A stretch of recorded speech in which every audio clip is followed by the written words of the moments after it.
Fitnah keji PKI terhadap Soeharto.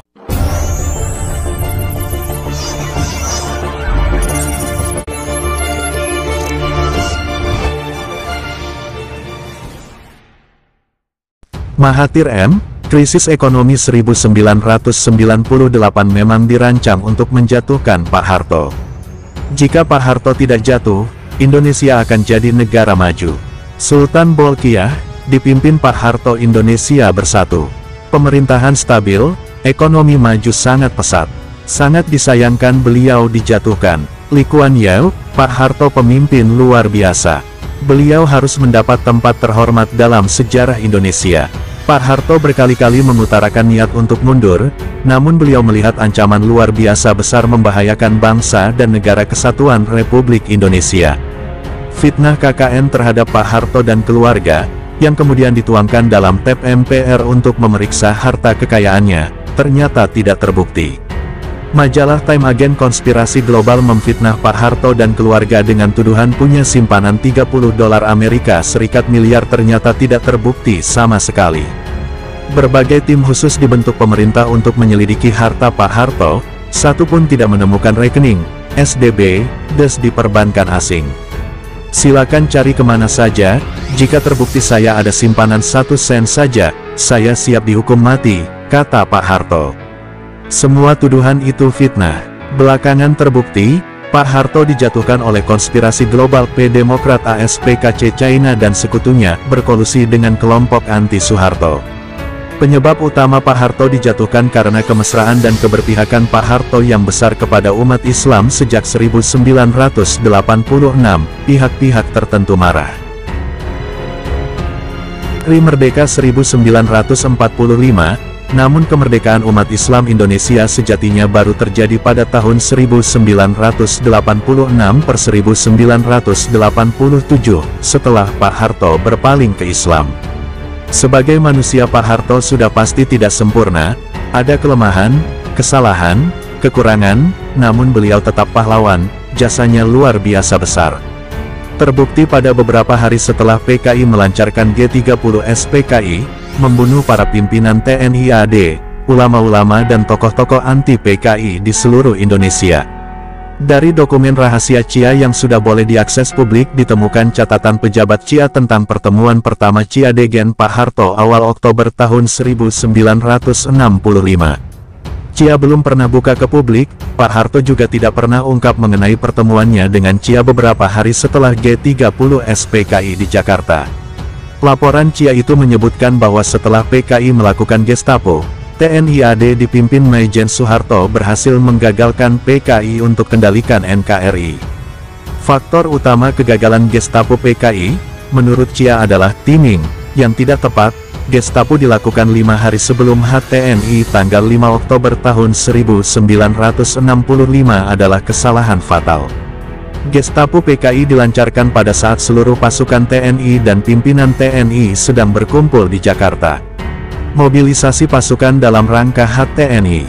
Kesalahan fatal kedua PKI adalah meremehkan sosok Soeharto yang hanya seorang panglima pasukan cadangan TNI AD, dulu Kostrad tidak prestisius. Panglima Kostrad Maijen Soeharto sebagai pimpinan pasukan cadangan pada saat itu memang tidak diperhitungkan PKI sebagai pimpinan utama TNI AD. Underestimated terhadap Soeharto juga disebabkan karakternya yang tidak menonjol. Soeharto tidak terseret dalam faksi tertentu di TNI AD. Keputusan PKI untuk menculik dan membunuh Gen. A. Yani yang Soekarnois di debat anggota Politbiro PKI. Akhirnya bulat disepakati Gen. A. Yani masuk daftar korban. Dokumen CIA menyebut bahwa keputusan PKI utek menghabisi Gen. A. Yani karena kekhawatiran Yani akan jadi masalah jika Soekarno meninggal dunia. Maijen Soeharto adalah staf Gen. A. Yani, Pak Harto tidak termasuk pimpinan TNI AD yang diperhitungkan PKI.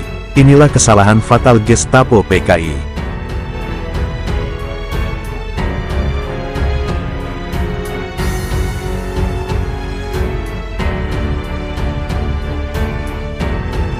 Lemah daripada Belanda, gelombang CIA. Laporan CIA tentang G30 SPKI dan operasi penumpasan PKI yang baru diungkap setelah 30 tahun disimpan sebagai dokumen rahasia menjawab banyak pertanyaan rakyat. Jika bukan Maijen Soeharto yang tersisa dan mengambil alih komando pimpinan TNI AD, sejarah Indonesia pasti berubah. RI sudah jadi negara komunis. Banyak kemungkinan terjadi, dan semuanya lebih buruk, jika tidak ada Maijen Soeharto ketika Gestapo PKI terjadi. Teruskan rencana operasi untuk merebut RRI dan Telkom sebelum jam 7 malam. Ikut-ikutan demonstrasi dengan celana wul, nyetop mobil, coret-coret rakyat lamar. Tahu kamu bisa menimbulkan iri hati pada rakyat Indonesia asli dan rasialisme.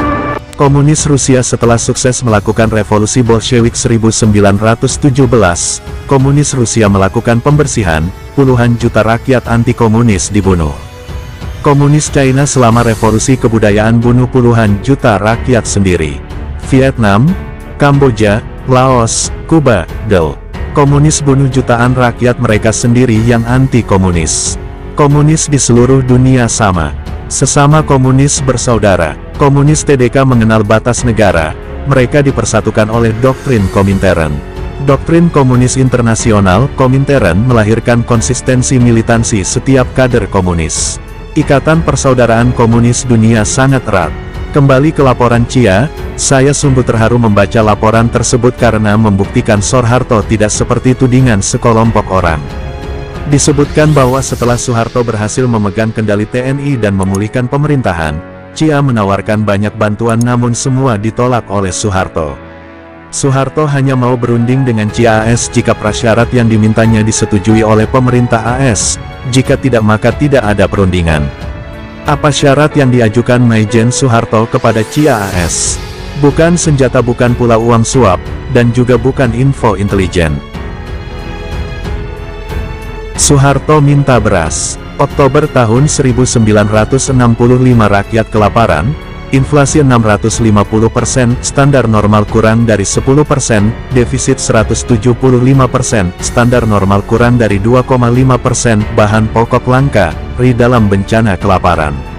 Terbukti Soeharto memikirkan nasib rakyat yang terancam mati kelaparan dengan meminta AS kirim beras ke RI. Rakyat RI utang nyawa pada Soeharto. Cia awalnya menolak permintaan Soeharto, AS bisa bantu kirim senjata tapi TDK bisa kirim beras. Apalagi sebanyak 400.000 ton, AS tak bisa. Cia bujuk Soeharto akan bantu apa saja selain beras. Anggaran bantuan beras oleh Presiden AS tidak masuk APBN AS. Proses persetujuannya rumit, Soeharto tetap pada sikapnya. AS kirim beras ke RI secepatnya, baru TNI akan berunding dengan AS. Cia tidak punya pilihan kecuali lapor ke Lyndon B. Johnson. Gara-gara permintaan aneh dari Soeharto kepada AS, Presiden Lyndon B. Johnson terpaksa jungkir balik memenuhinya, lobi senator dan anggota Kongres. Mengapa AS repot-repot bersedia memenuhi permintaan Maijen Soeharto? Karena keberhasilan Soeharto menggagalkan PKI berkuasa telah meringankan beban berat AS. Perang dingin Barat vs Komunis sedang pada puncaknya. Banyak negara di dunia telah dicengkeram komunis, di Asia Tenggara hampir semua jatuh ke tangan komunis. Keberhasilan TNI AD menggagalkan PKI, komunis berkuasa tanpa campur tangan AS merupakan anugerah terbesar untuk AS yang sedang frustasi karena komunis. Kekhawatiran AS bahwa teori domino juga terjadi di Asia Tenggara dipatahkan Soeharto tanpa bantuan AS yang saat itu sedang trauma karena kalah di mana-mana. AS lega, Asia Tenggara gagal dikuasai komunis, Australia lepas dari ancaman ditelan setan komunis. Karena jika RI jatuh, Australia pasti jatuh.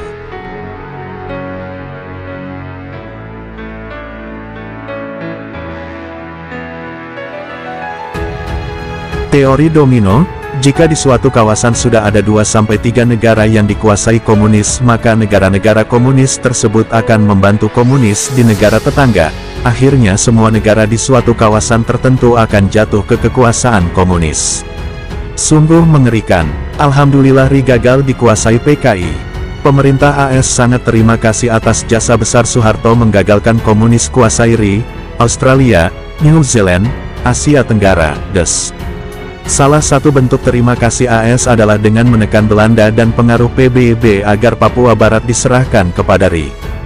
Freeport sebagai jaminan AS di Papua. Keberadaan Freeport yang berentitas AS di Papua, menjamin keutuhan NKRI. Tidak ada kekuatan asing yang berani usik Papua sebagai bagian integral NKRI. AS bantu revitalisasi alutsista TNI yang berguna dalam operasi penumpasan PKI, juga laporan intelijen dari CIA yang memuat daftar nama-nama kader PKI. Karena kemiskinan, kebodohan adalah faktor utama tumbuh suburnya komunisme, rezim Orba diberi pendampingan konsep dan program pembangunan oleh AS.